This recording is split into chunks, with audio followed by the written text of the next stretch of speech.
All right, welcome back to the PMR podcast. My name is Mitch. I'm an alcoholic addict. This is episode 34. 34. My name's Andrew. I'm an alcoholic and an addict. Mitch, happy to be here. It's a little later than usual, but here we are. We're flexible. We're surrendering. We're doing it live. I'm real excited, and I did want to extend my thanks from Charlie, who, if you were listening to last week, that made a big impact on him. Not just us and not just you guys out there listening, but he's been texting me through the week, right, with all these people from his home, from his past, like, right, they see the Instagram stories, and now they check out the PMR page, and they really got to hear his story, right? It gave him, and it was like kind of like a come to Jesus moment for me, because like he hadn't had the opportunity to go home, or to go and tell his story to his friends or some of his family members. And like, what we've created here, you've created, and what we've done, like, it's not because of us, and I'm not taking the credit, but just by getting three alcoholics together and like talking, and then him having the courage to kind of put it out there, all of a sudden, like, a bunch of people who we wouldn't have been able to reach have heard his story. Um, and he's got, a lot of support, and he wanted to extend his thanks. And I don't know, that's like, isn't that like, that's what we're doing? Like, that's why we're doing this, right? I was like, yeah, that's why we're doing this, Charlie. You know what I mean? It was really cool. Yeah, 100%. I agree. Like, I know we got a bunch of his friends and family follow the page, and a couple sent me messages about it, like encouraging messages to keep it up, and they really appreciate what we're doing and stuff. And that was pretty awesome. Like you were saying, like growing the community and giving Charlie a platform to like share his story in that way organically, and that was pretty sick, honestly, to be a part of that, and to listen to him and then see and hear from you and him, um, the appreciation, and just like um, the it was kind of just like I feel like for him, I can kind of understand that too, because when I was around there that time, like I wanted to share my story, and like that support is super important too, early and always, but especially early. So um I thought that was pretty sick. And he's wise beyond his years already. Which Don't is blow also up his really cool. ego too much. Yeah, I'll take it back. No, I'm All just kidding. right. So tonight, you know, um, before we hopped on, we had a couple ideas, and I think what we've landed on is really cool. What are we doing tonight, Mitch? We're gonna do a little blended thing. We're talking about the topic of surrendering in general, and how that happens, like on a daily level, how that happened to get us into recovery initially. And there's multiple surrenders throughout your recovery, all the way down to daily stuff. So it really covers a lot. And then also, before we were starting, kind of thinking about just getting a natural check-in from Mm. you and I, seeing where we were at today, this week, what's been going on. I think that's like a cool way just to keep everyone like listening, knowing what's going on with us and where we're at, because I know everyone's got like super wild and busy lives, and it's good to see, I think, on a daily level how we employ our tool belt, and use or don't use what we've learned. And yeah, just talk about that naturally. I think that would be cool. I love it. I love it. And the thing that we kind of talked about before too, before we started recording, um, is this is how a lot of meetings flow. And again, we're not the authority. We don't speak on that plane, but what we do is we have an AA meeting between you and I, and then we record it a lot of the times.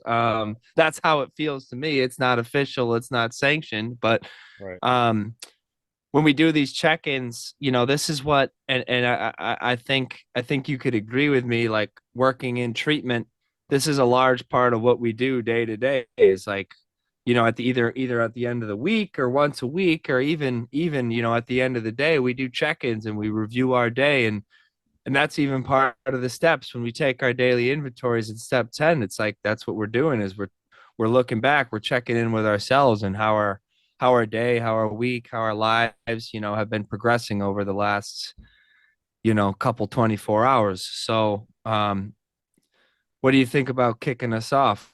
Where are you at? I'm down. Yeah. Where am I at? So I feel like we talked about this a little bit a while ago, and you and I have talked about it, but at this point, I have a pretty full life and day, which I'm extremely grateful for. And I wouldn't have anything close to this without my sobriety. And even in my sobriety, I haven't had anything close to this. But I mean, like full transparency, I'm like getting up at 5:30, leaving for work at like 6:30 ish, and then working at the rehab 7 to 3, and then go coach 4 to 6, and then come back and go to the gym. So I'm like doing like 15-hour days, but like throughout, like I feel like I'm talking to people all day, and I'm like and engaging in my recovery in like micro ways, kind of like at levels throughout. And like for me, I'm a person that really needs that structure. And like sometimes I would like if like in the summer, if I would have told you, if someone told me that this would be my schedule, I'd be like, oh, I can't manage that. And then as soon as I Mm, got into this schedule, it's like it feels manageable and doable. And like, it's really like the best schedule I've ever been on. Like I go to my home groups on Tuesday. Like every single day has a unique twist to it for to a degree. And like I still um like I'm engaging with people in recovery too at work, like talking with guys and helping them. And like sometimes steps come up and sometimes all this sort of things come up. And that just like helps invigorate my recovery and keep me engaged all day. Cause like mm. I feel like we talked about this a little bit on Charlie's episode, but talking with people that are new to recovery or coming back to it and stuff. Um, and what I mean, it just like kind of keeps everything fresh. Like both of my jobs, my main jobs are like fresh experiences every day. It's not like I go in and I'm like typing, you know, I don't deal with like numbers or anything like that that could be monotonous. It's like there's new situations and it's like challenging all the time. So I'm very grateful for that. I say all that just to say that like I love the schedule, and it's helped me a shit ton just to be that scheduled and try to it's helped me because I had such an issue in recovery and in college, even early in recovery, with like holding myself accountable to things Mm. like going to meetings or practice or class and stuff like that. Like I even remember asking people to like come check on me and make sure that I would go. Like my Yep. accountability was like zero, and like I was definitely not accountable when I was using, and even for the first couple of years, I wasn't accountable. I was only accountable through like getting pushed along. And so like Yep. I am proud of myself to where I'm at now, where like there's no one here, telling me I have to get up and do this, and I don't have to go to the gym, and I don't have to go to my meetings. The only places that technically have to be are at work, and to add all the other things in and see it all come together has been like very. I feel like I'm growing, and that's a really good feeling. Last week, or go ahead. Yeah, I was just gonna speak like the schedule is so important. It's so important for me too, and I see it in you, and I see it when we talk. When we're not recording and we're just talking, like you have a new experience every day.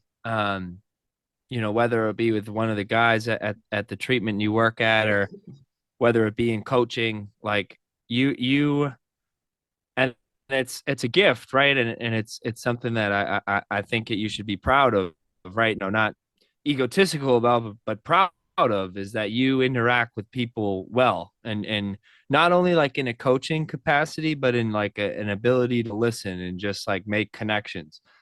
Um, and I hear that, and it's like,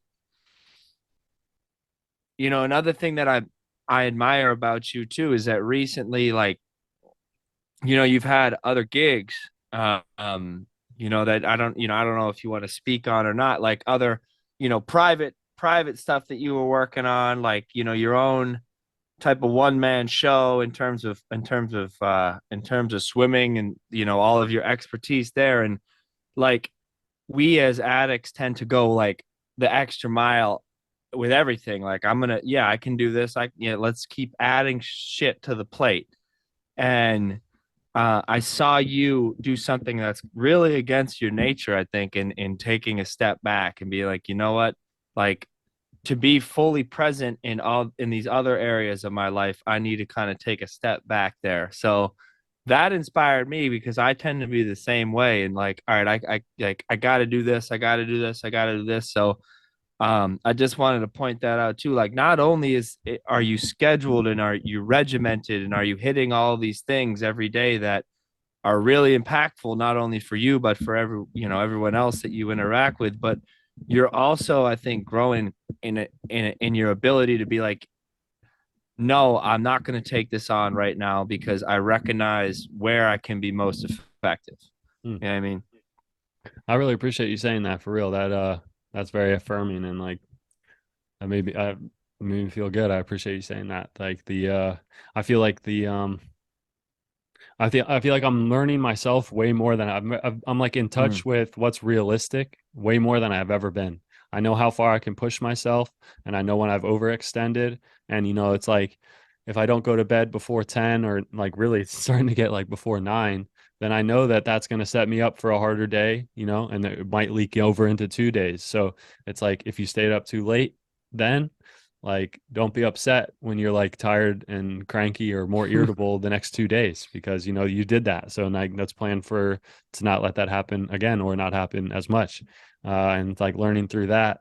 So yeah, it's been sick, honestly. I feel like I'm becoming a man. I Anyways, think also, bro, like with the topic we originally discussed, is that's a form of surrender, right? yeah, Like, you're like, okay, like, I get it. I'm not gonna take this on because I know my limitations. And it's not like because I hear the word limitations and I almost cringe because it's like, I'm not weak. I don't want to be weak.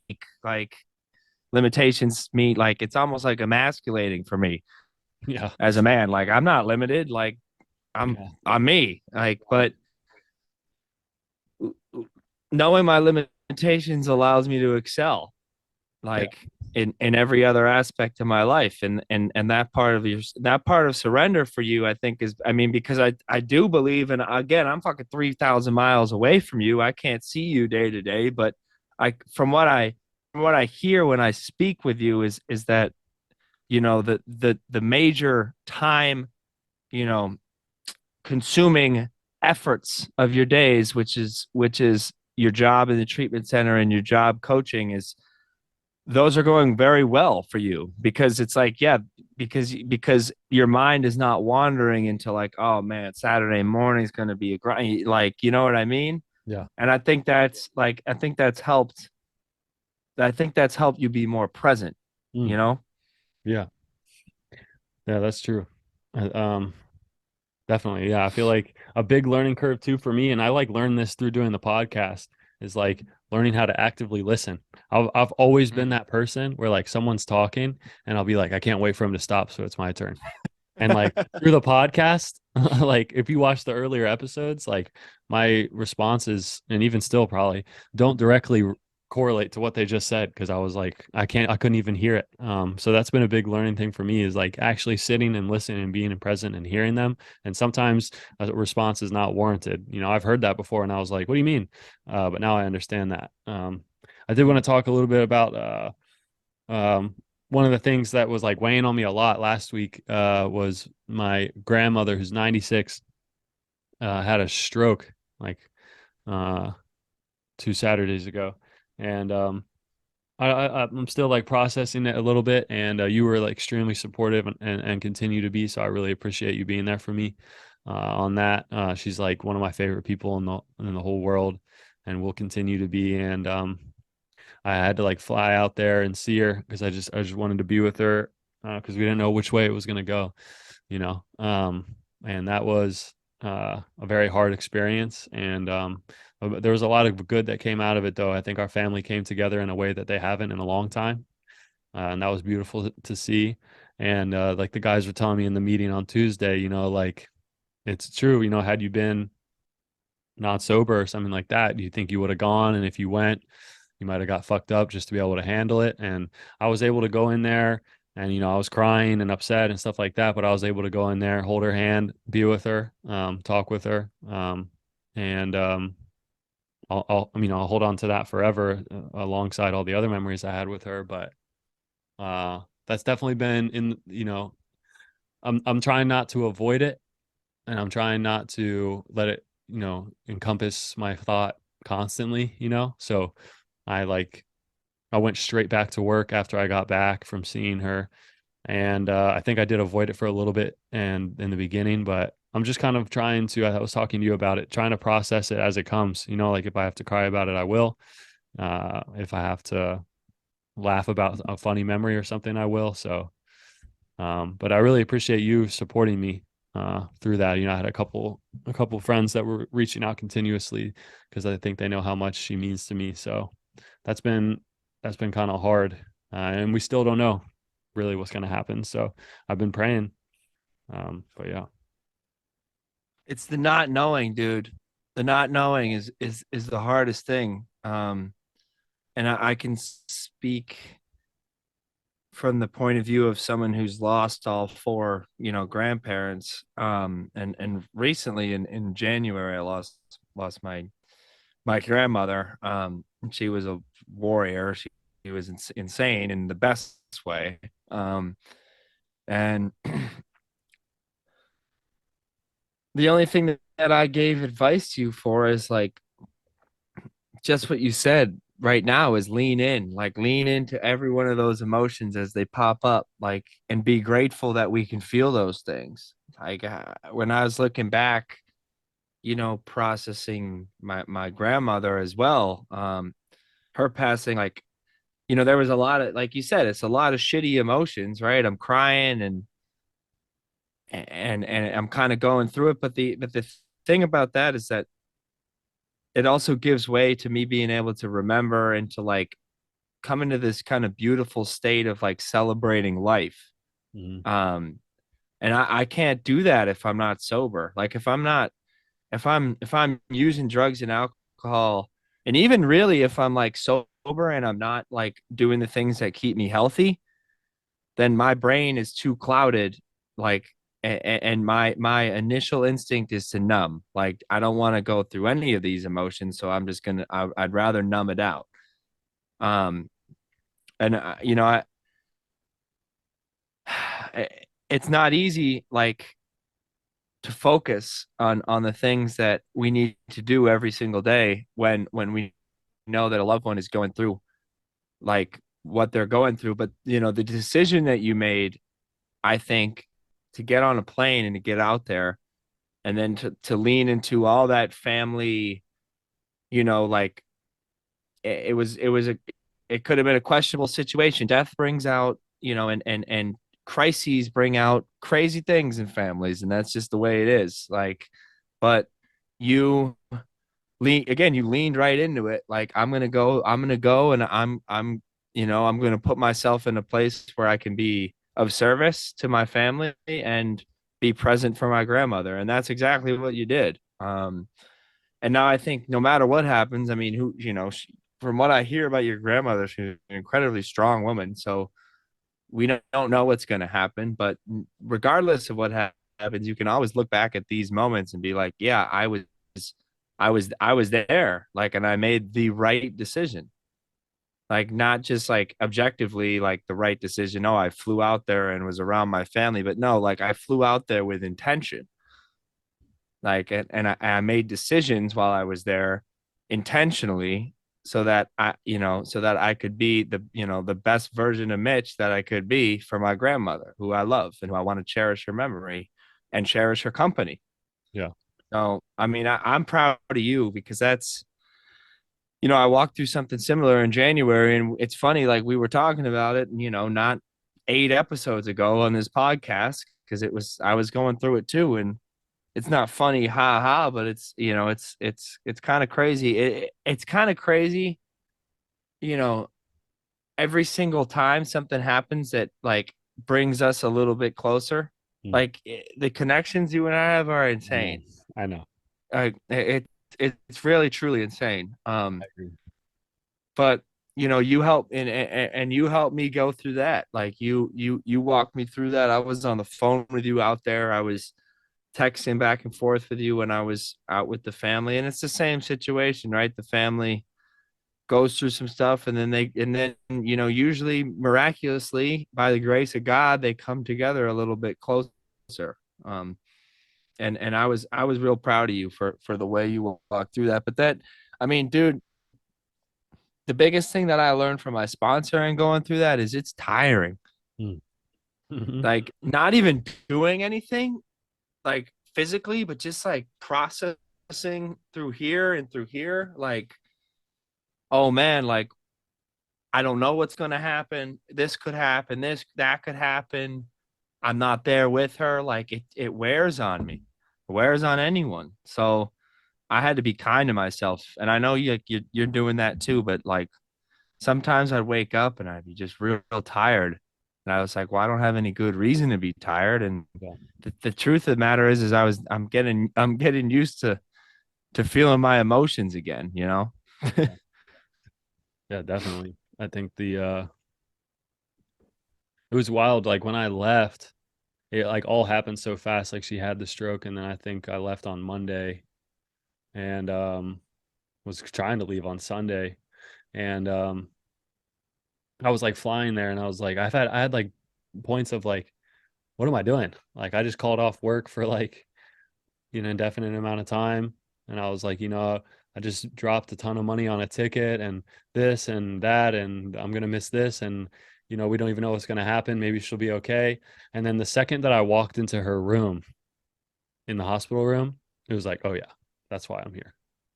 Like when I laid eyes on her, sat with her, held her hand, um, I didn't even ever think about any of that ever again. I called like one of my buddies after I was with her for a couple hours, and because he was like pushing me. He was like, "You got to go. You need to go. You need to go." And it wasn't like I didn't want to, but I was like, "Well, what about this job? And what about that job? And what about the money?" And he was like, "Bro, none of None of that's." that matters. Yep, my sponsor said the same thing too. He was like, "None of that matters. Just go, and we'll figure it all out." And I have already, more or less pretty much figured all that other stuff out. And my job was cool with it, and it was more than worth it. Doesn't even capture it. It was, I'll never regret that, obviously. But yeah, uh, it's been a another growing experience learning. But And I let's hear think, about your check-in. oh, just to touch on that, like one more time too, is it, and that's like death is a complicated surrender, right? Like for us as the family, as the bystanders, as the people left behind. Um, and it's it's whatever, like, and not to go all spiritual and everything, but we the physical body, we no longer get to see or whatever, but we don't, because we've surrendered drugs and alcohol, and we've surrendered our active addiction, and we've turned our will and our lives over to the care of God as we understand it. And in my opinion, because we've done all that, what we gain is the ability to never have to surrender, like our living, breathing, soul to soul connection with those people. Like we gain all that back. And I think I've seen that with you. Like you walked in that room and it was oh, like your purpose was unified. Hmm. Instantly. Like you walked in that room and it was like it all clicked. Like you know what I mean? It's almost like you walked in the room with your grandmother, and on the plane and everything else, like you were seeing things as if it was underwater and they were all kind of blurry. Yeah. And then you walked in the room and everything clarified and it was very clear. Mm. Yeah, And it that's a was great like, way to put oh, it. you know what I mean? So that's again, that's not easy, and it's not easy to walk through in recovery, but it's a little easier when we use the tools that we have in recovery, and you've definitely been a huge example of doing that. Thank um you. but yeah, for me, man, I mean, again, it's crazy how similar you and I are, and maybe this is a theme among people in early recovery. The community is going to have to reach out and tell us if this is true. But Right. I thrive off of a tightly regimented schedule, like, and that's it's almost like the I want to move as far away from the chaos of active addiction as I can. And like active addiction it was like I thought I had a grips on a lot of my habits and money and everything else, and I thought I was the smartest person in the room, and I had it all figured out. But in reality, I was living like moment by moment and day by day in complete and utter chaos, like, and with this illusion of control that kind of just drove me deeper and deeper into a spiral. So to combat that, now I schedule things right, and I got lists of things I need to do. I'm a man with a lot of fucking lists, Mitch. I got lists, for what I need to do today, and I, on Sundays I sit down and I write, what do I have going on for the next week, the big picture ideas, and I stay regimented in waking up and doing, morning prayer and breath work, and I go to the gym. You and I are on different shifts. You work the 7 to 3. I close it up with the 3 to 11. You run a Um, great rehab. no cap.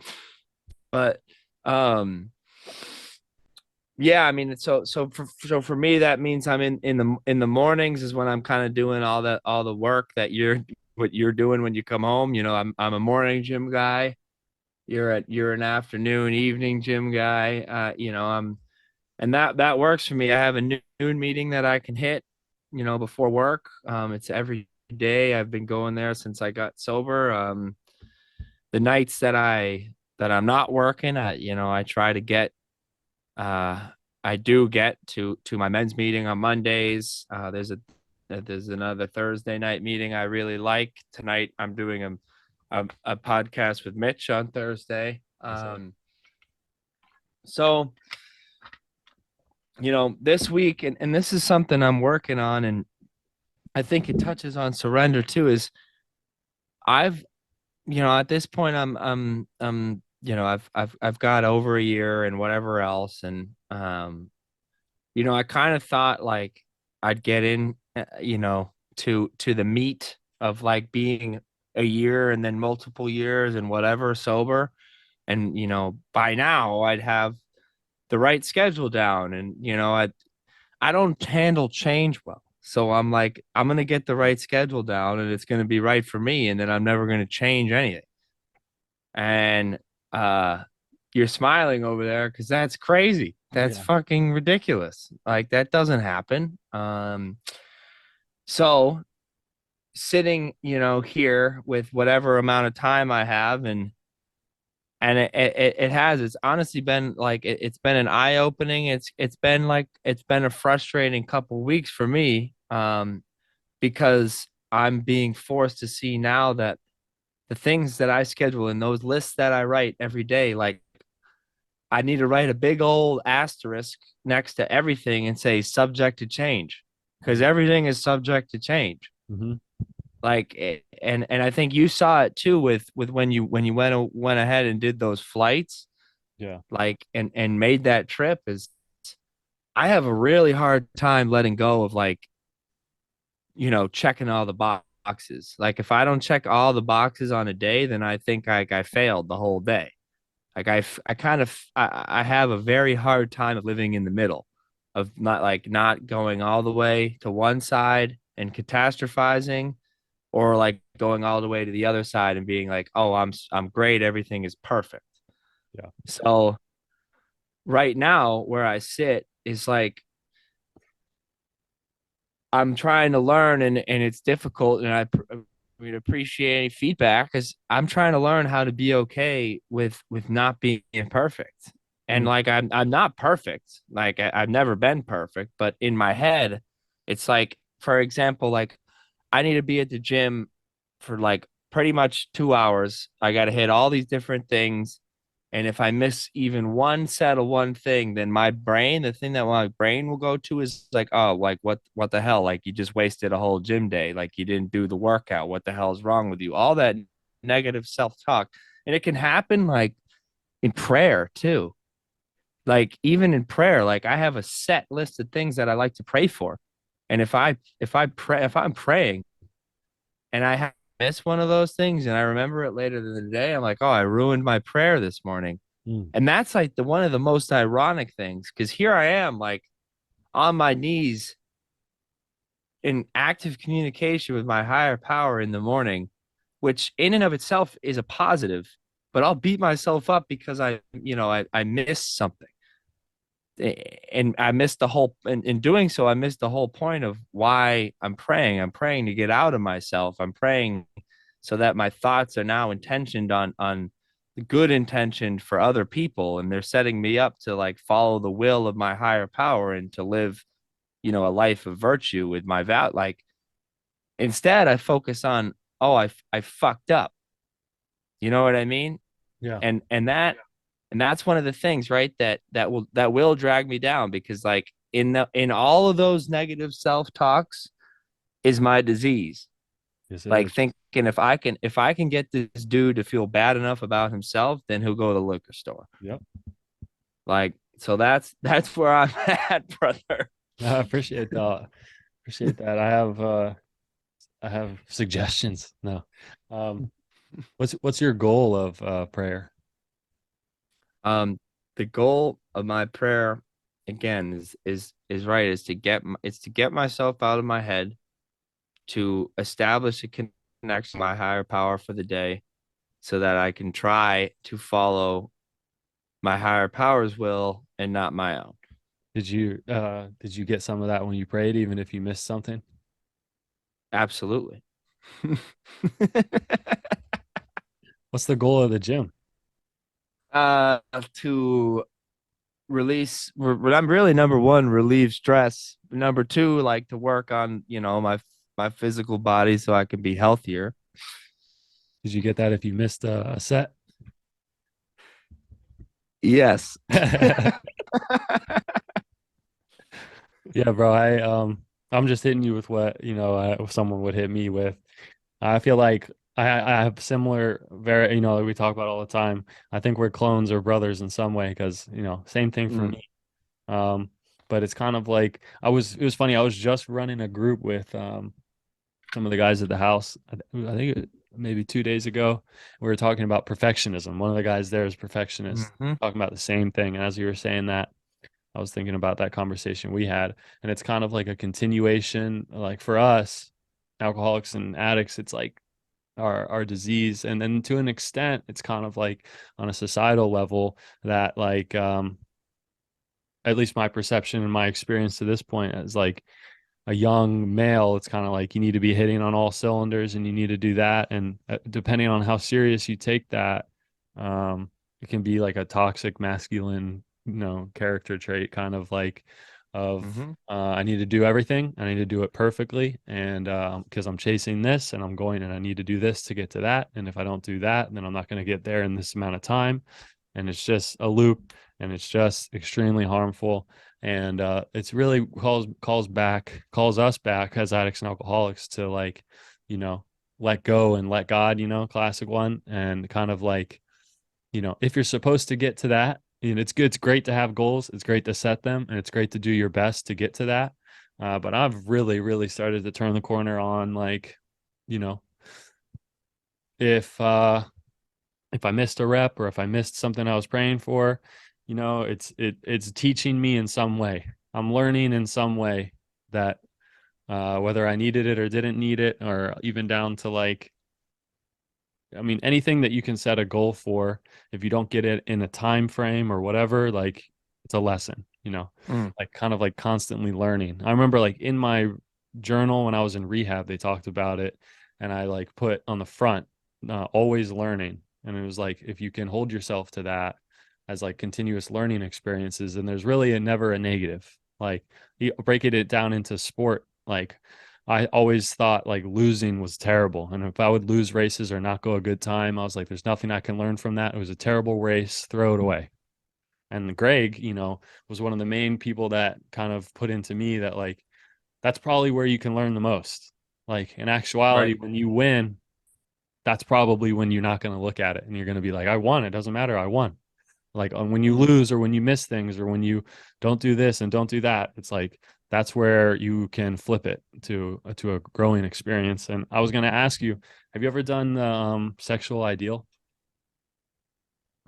It's kind of like I did one this or a couple relationship stuff this summer. So I did a couple, and it was like my sponsor goes without telling me anything beforehand. This is all he said. He said, we're going to do a sexual ideal. I was like, all right. And for those listening, this is like an AA tool. He was like, write down your ideal partner and with their Mm. characteristics. And I was like, all right. So he was like, include everything. And I was like, all right. So I have like this paragraph of characteristics. It's like, um, like everything, like caring, loving, pretty, good smile, like um, a person of service, and it was like on and on and on and on and on. And then he had me read each one individually. And he's like, all right, let's read it. I read each one individually. I'm talking like 20 plus things. And he was like, have you ever met anyone like that? Anyone? And I was like, not yet. And he was like, do you think that's a realistic person? Like what you just described there. And I was like, no. And he's like, all right, cool. Me neither. And he's like, now trim it down to like 3 or 5. And I was like, or like trim it down. Oh no, that's not what he said. He said trim it down to ones that you can do too. It should be 3 or 5. And then trimmed it down to like 3 or 5 basic things that meant the most, that were like my core things that I was looking for. And he was like, great. Now that's something that you like, if like you can do that, they can do that. That's more realistic. And like that's the activity. But when you were Mm. talking about like the perfectionism and listing things, it was like I started to think about that because it was like, how many things on that list are you putting too much pressure on yourself, or it's like an unrealistic expectation for right now? You Oh know, yeah. Yep. that's what spurred it for me. And it's right. It's like, and this is what we do, and it's almost self-defeating. Like, and I don't know if you've ever like dealt with this, but it's, I make a list and it's massive. Yeah. Like, and I'm happy because I remembered everything I have to do, and I wrote it all down, and like, all right, I have it all written down. Here we go. And then I look at it and it's got 25 things on it, and I'm paralyzed. Right.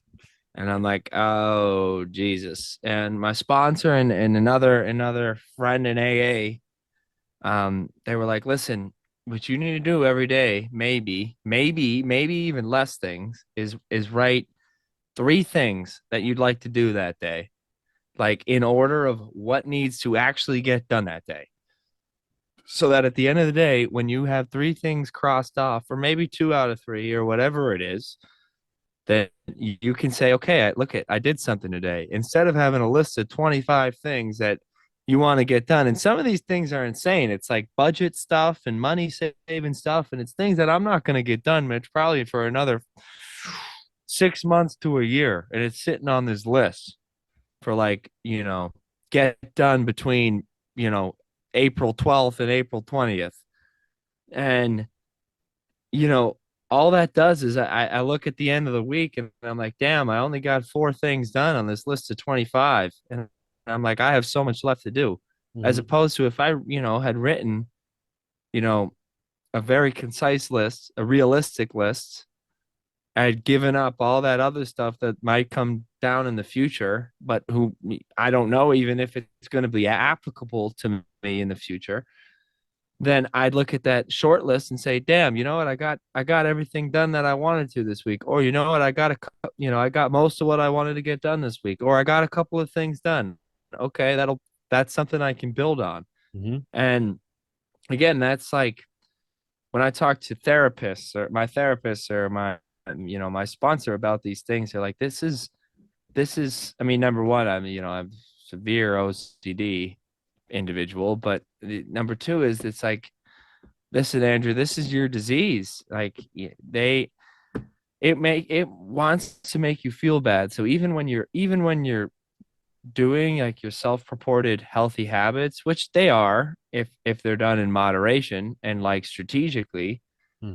you're that part of your brain will try to strategize so that whatever you're doing becomes overwhelming or becomes a breeding ground for self-pity or self-hate or anxiety and tension and stress and intolerance and impatience and all those things like will come across my brain in the course of going through this type of routine. So right now for me it looks like can I reframe getting less done in the day to instead of like framing it like that, or being less planned, like instead of framing it like that, framing it as more as in I'm living in the present moment and I'm getting things done as they come and I'm mindful of what I need to do, but I'm focused on the task at hand, which is to live in this moment.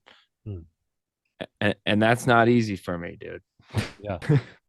No, I mean, it's like, I don't think it's easy for anyone.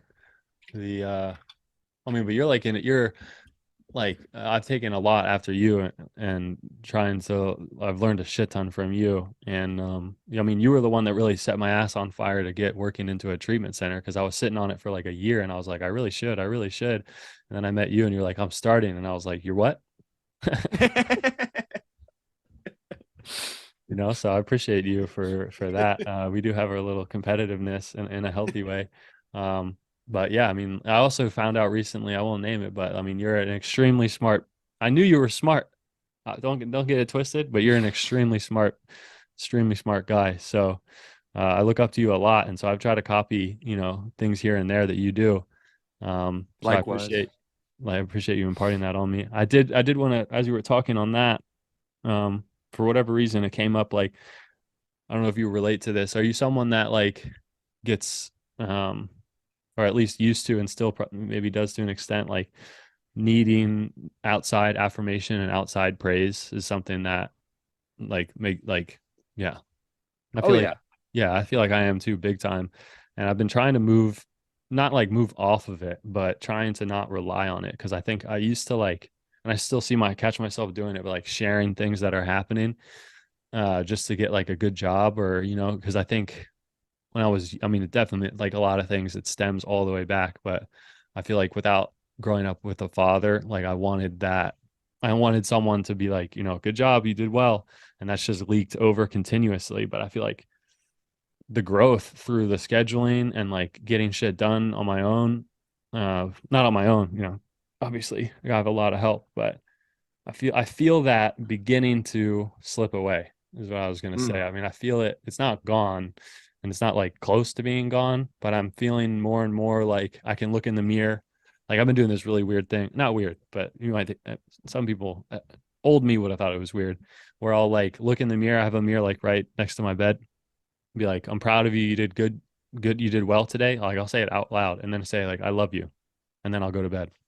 And I started that like 3 weeks ago, and I don't do it every night, but like that's the only affirmation that I'm trying to at least like go after, is that internally. Um, so that's been an interesting thing. Even as you said that, like looking in the mirror and saying, I love you. Mhm. That like that almost like that gave me like a nervous feeling in my Yeah. stomach because I know like I'm sitting here and Nick, you talk about our healthy competitiveness and yeah, like I'm like, all right, damn, I need to step this up. I need to get some self-love shit going on here. Like, so I'm sitting Try it, here, I'm bro. like, damn, I'm gonna try this, but I'm Yeah. also like, I don't know if I want to try this because I, I get, we talk about external validation. I'm the one of the reasons I crave that is because I do such a poor job internally of Mm. saying, Andrew, good job, or Andrew, you did good, that was you did the right thing, or nice. I need somebody to tell me that I'm doing a good job, Yep. like because it's not enough, because part of it is it just feels good, Mhm. like, and the other part of it is that I can't get that from within, or it's a muscle, like you said, like that I'm working on, but is not there. Yeah. um and being at a deficit, like always constantly wondering, like, am I doing the right thing, is tiring. Yeah. So I'm like, I want someone, in past relationships I've been in, Yep.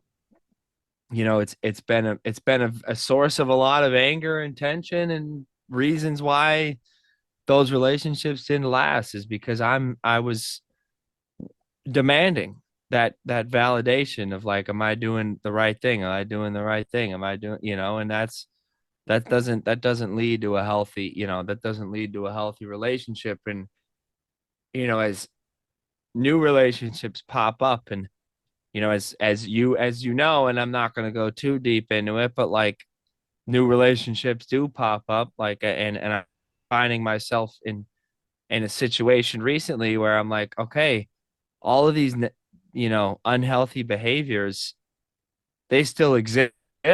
Like, Mhm. they're not gone because I'm sober, even if I wrote them on a fourth step.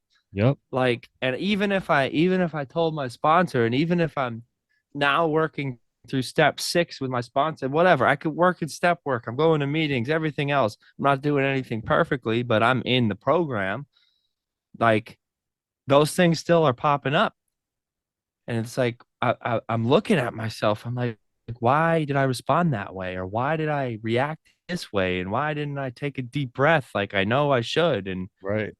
And it's like always, like, 2020 hindsight, like immediately after. It doesn't even take me very long to realize, oh, that wasn't smart, or that Mhm. wasn't the right thing to say. Which Like, is new though. but in the moment, it's fun. It's Yeah.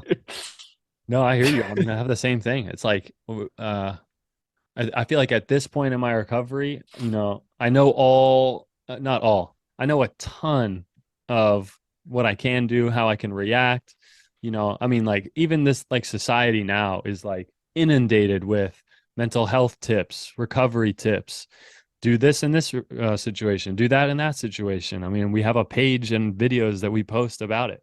And then mm-hmm. it's like you get into this situation and you might not do it, and Nope. and then that that could be that could be like a trip, like, oh, what the hell's going on? But I think something to point out about that too is, like, I'm really big on the pause thing. And like you just said, like, you're like 20 seconds, 30 seconds, like, bro, that's a huge growth right there. Like, realize, like, I have something similar, like if I snap on someone or say something messed up or do anything like that, my pause now, or my reaction time into, like, oh, I need to make an amends, or I need to apologize, or I need to right that wrong, is like within, like, 5-10 minutes, Mm. and even like internally, I know that that was wrong off jump. Whereas when I was like using, I would be like, I don't care, erase, let's go smoke or drink, and that person will figure it out, or that situation will figure it out. I don't care. Moving on. Yep. There was never any recognition of wrongdoing. There was never any, like, wouldn't even confront it. It didn't even cross my mind on a conscious level that I was doing anything wrong, like whether I was lying, cheating, stealing, whatever it was like instantly blocked. And so Mm. the progress is there. It just might not look exactly how we want it to. No. No, I think that's a good reminder too. Because again, it's funny. We just talked about not being able to give ourselves credit or anything like that. I'll sit here all night and be like, I keep fucking up in this way and that way and the other way. But it takes someone from the outside to point out to me, like, listen, man, like, how about we look at it from a different way? Mhm. As in, like, oh, you might have screwed up, but instead of doing nothing about it, 10 minutes later, you reached out and you said, hey, you know what? I think I might have screwed up. I think I might have responded a little angrily to that. And I'm sorry. Like, Right. or, or whatever, however the conversation goes. And I think that's it right there, is like the gist of my whole check in here is like, can I be okay with not being perfect, but also recognize that I'm making progress? and give myself a little bit of credit for it. Mm. Like I strive for perfection. Perfection is unattainable. Can I accept where I'm at, have a little gratitude for it, and also like continue to try to be better? Like I don't know, because right now it's like, yeah, I'll try to be better, but I'm not all right with where I'm at. Yeah. You know what I mean? Yeah, no, I I relate to that. And I saw something I really loved a couple weeks ago, however long it was, and it was like if you're pursuing success or you're pursuing a goal or you're pursuing, enter a synonym there. If you're pursuing this targeted thing, perfection, um, and you're just grinding, have to get to it, have to get to it, and then you get it, especially as addicts and alcoholics, especially for us. Once you get it, it's like, what's next? Mm-hmm. And that no longer, you might get the little bit of jump, whatever it is, a day, a couple hours of like that dopamine, like I got it, let's go. What's next? And then now you're back into the and this thing was basically saying like the success and the perfection and the goal and the joy and all that stuff is in that grinding, not grinding, that in that like in that period leading up to that goal. Like Mm-hmm. that's where you should be actively acknowledging those micro wins and those like baby steps. Like that's where the success is. That's where the growth is. It's not once you get it. It's like Mm. it's while you're pursuing these things. And I think that like helps break it down because like I can get tripped off of like you were saying, like if you set all these goals and whatever, I can be like, oh, I can't do that. But if you acknowledge the small things as you go, it's much different. It Um, is. yeah. It is. And it's like, off of what you're saying, you know, I think I mean I think everything that you just said has so much to do with surrender as Yeah. well. Like it brings us right back to the topic that you were suggesting a couple days ago, and I think that that's no accident. Um, but can I can I surrender to this moment? Like, can I surrender to the fact that you know having a goal, having something I'm striving for is there, it's present, it's health, it could even be healthy, but can I surrender to that? I'm not going to get there today, and I'm not going to get there tomorrow, and it's still okay.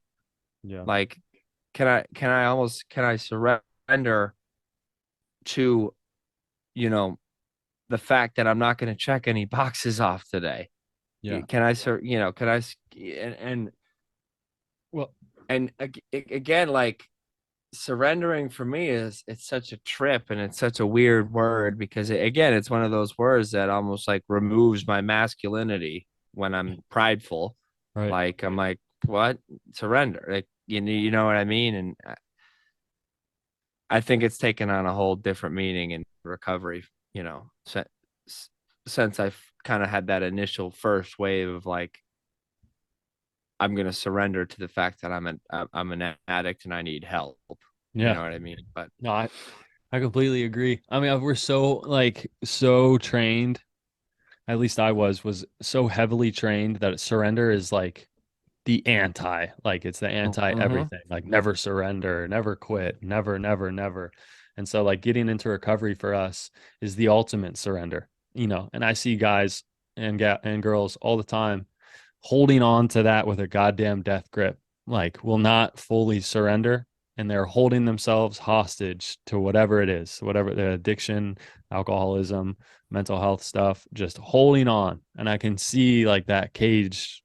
I can see them like, you're imprisoning yourself until you do that. And it's like, um, even like early in recovery too. Like I didn't have like I feel like I didn't have a full wholehearted surrender until like a year ago, you Mm. know, like that's when things like really opened up when I like with like a full surrender. Like I was still holding on to things and I still have small things that I'm holding on to even now, but like you have to, I remember having this whole moment. I like got into a fight with my mom, well, almost a year ago, a big one over the phone. And then I like jumped in the shower and I had been working the steps with my sponsor. And I think I like punched the wall or something, which is something that I did like all the time when I was drinking. when I was angry. I would like punch things, and it like snapped me back to like I broke my wrist punching like one time I was hammered, got into a fight with my mom, and I turned when I was like fighting with her and just punched this wall like 6 or 7 times and fractured my wrist like as I hit the beam. And I hit the wall like this like a year ago or whatever, a couple months ago. Same thing in the shower, even though I'm like 6 years sober at that point. And I was like, bro, it all clicked for me that like I was the one, starting the fight on the phone. I was the one that was holding the anger and resentments. I was the one holding myself hostage, and I was keeping myself in that like chip on my shoulder place. Mm. Like all clicked right there. And I called her back and apologized. And to be honest with you, bro, after that interaction, I like called my sponsor and told him all about it. And we like tripled down on running the steps. I started just ripping it all. But it was like that. It just clicked with me that I just hadn't fully surrendered my part. And I wasn't, for whatever reason, it fully opened it up for me that, like, bro, you are the only person holding yourself in this state. Like, you can be free of it. You have all the ways to do it. You know how to do it. Let's do it. And it just clicked like that. But that you have to come to that ultimate surrender, I feel like. Otherwise it's just like you're just looped. Like I was looped for so fucking long, Mm-hmm. looped so much that I thought that was that I was either that's how it's gonna be, you know or that's just how it is. And it's Mm-hmm. not. It doesn't have to be like that. Like if you're early in recovery or thinking about recovery, like it may seem like you're like that forever, but you're not. No, You don't have to be. You really don't.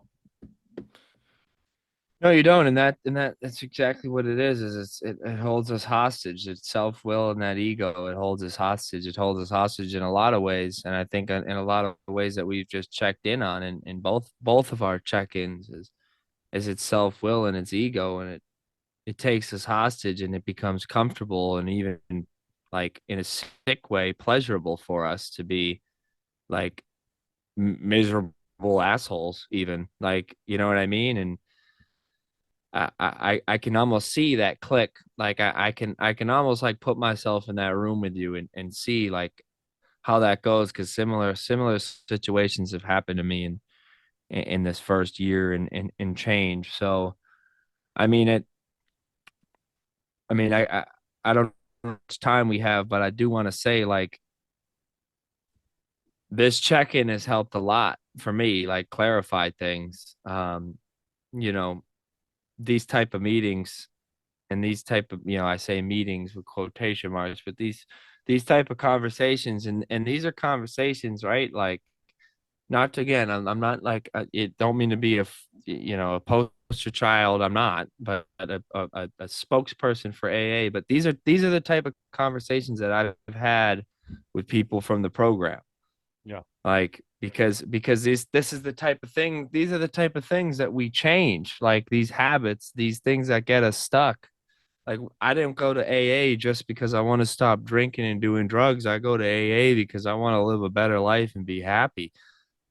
Like and that's what I'm starting to see. And that's like I think I just got a little bit of it tonight. You know what I mean? So I'm super grateful that you had those suggestions, and you talk about active listening. Something you're working on is you're one of the most insightful listeners that I know because you sit there and you digest information and then you come back with something insightful for me. Whereas we don't have a script here. I don't have a piece of paper in front of me with lines. Like we're just ripping off a cuff. Yeah. You know what I mean? Yeah, this is actually a green screen and Andrew's right behind me. Yeah, I know. I really appreciate you saying that. I feel the same way about you. That's why we have like whenever I love when we do the me and you episodes sometimes. Not sometimes, all the time because we just like at this point we know each other so well. We just bounce back and forth and are just synced up. But yeah, that was pretty dope to talk through all that, and I think it'd be really cool at some point down the line if we could do it, not recorded. I don't think that would be okay, but if we could get like the community together and have like a crosstalk meeting, something Yeah, like maybe weekly, that would be so I'd love sick. to. Like a like I'd a love to. that would be so sick if we could do that. So maybe we'd try to gauge interest on that, but um A little PMR community check-in. That would be sick, bro. That'd be I'm really in. cool. I almost this is a I haven't really talked about this. My senior year, I wanted to start a meeting at Denison, and I like did all the paperwork and did all this stuff, and then got it all set up. They even like made like ads for it for like campus, and I got so nervous because I wasn't working a program. This is full honesty. I got so nervous because I wasn't really working a program, but I wanted to have a meeting, and I think I wanted the image of running a meeting and to say that I started a meeting. I never went. I never went. So I don't know if anyone ever showed up. It was like we had a room reserved, a time reserved. It was posted that it was going to happen. Never went. Dang, I got too nervous every single time. How wild is that? that's crazy. Yeah, bro. It It's a was world of nuts. difference where you are now, man. Yeah, Getting bro. on here, recording it, and putting it out on social media. Yeah. You know what I mean? I wish I had. That would have been sick, but I was fucking not You were ready. sick. I was not ready. Yeah, I was sick, bro. I was sick. I really was. I You're really making up was. for it now. You know what I mean? Yeah, definitely. Thank you, bro. This has been an awesome episode. It's getting dark over there in California. I know I'm about to go to the gym, baby. I'm off. I'm off tomorrow, so we're gonna sleep in like a baby. Be kind. You gotta, be kind to yourself, like we just talked about. Yeah, you're right. You're right. You're right. Well, thank you, man. Appreciate you. Thank Love you. you. Everyone that's listening, episode 34, it's most definitely not dedicated to Paul Pierce. The Even though, truth. Yes, it even though is. Andrew would like it to be. It's not. It's not. But yeah, thank you guys for listening. Really appreciate it. And shout out one more time to Charlie for last week. That was fucking awesome. And thank you, Andrew, for putting us in contact. And yeah, shout out to him. But much love. We'll keep coming back. I'll keep coming back. Excited for more guests down the line. And for more talks with you one on one, man. I didn't know how much I needed this. Yes, sir. Love you, man. Love you too.